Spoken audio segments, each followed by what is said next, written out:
For an operator, it's essentially access to innovation. You need new services, new offerings. Operators can't just differentiate with a network anymore. It's a new revenue channel, because if you scale these partnerships up, then you can all of a sudden start making money together with these startups as they grow. Every telco is starting to look different now. Our core business used to be minutes and megabytes, and now that's changing.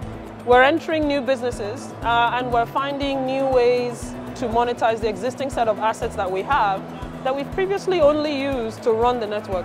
As a telecommunications company, you need to evolve to be able to stay in the game. And you need to continuously have innovative products and services to engage your customers. In the new digital world, the innovation doesn't require necessarily heavy investment.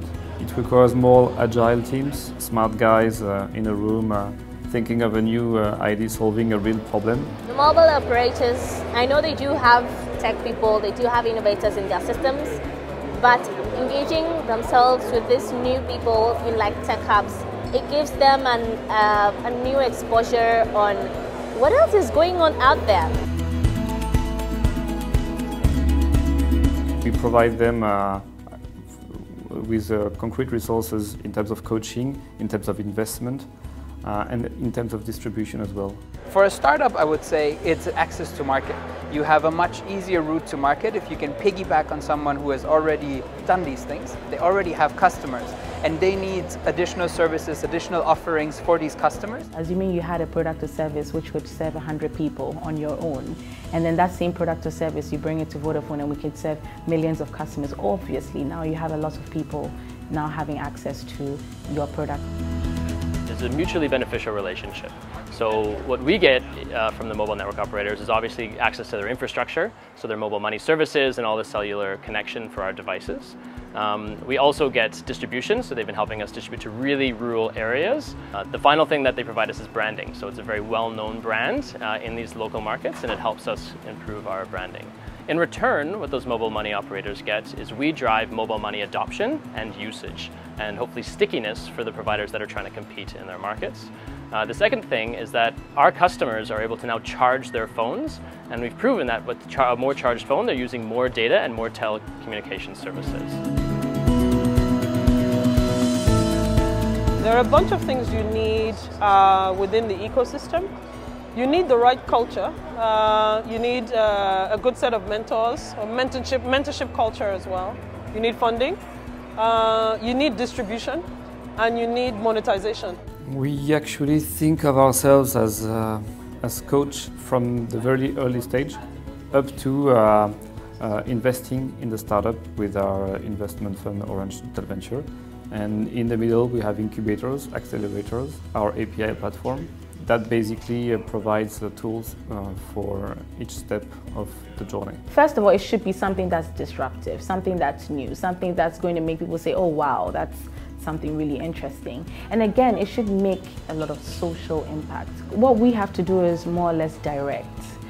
They have the good idea, we are the one who has the platform. We should be able to direct the startup as to how we can maximize that particular product or service.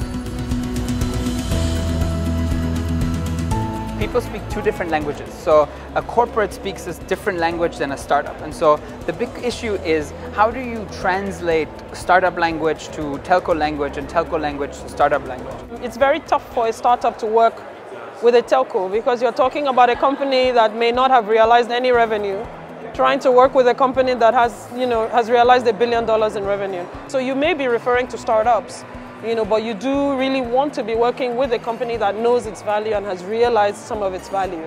Rural connectivity. Some of the utilities we've worked with are in far-flung areas that not much investment has been made towards making the connectivity quite good.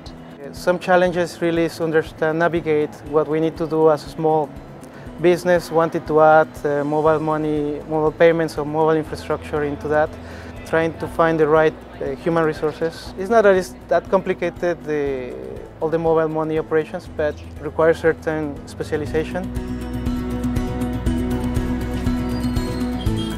Really make sure that the incentives are aligned between you and the mobile network operator. So they have to really find a real tangible benefit, and so do you. The second piece of advice is to not expect them to go and do your business for you. So they're very busy focusing on their top line revenue and running their business. And so you can leverage their infrastructure, but you have to go in and make sure you're doing most of the work. Aware of the resources you have and how you build some income from very early on. 60% of the country is still using feature phones. So work on Android and the USSD version of your product. The culture shift is something that should not be undermined. Go out on the field and talk to people and build it step by step, and that's a very interesting journey.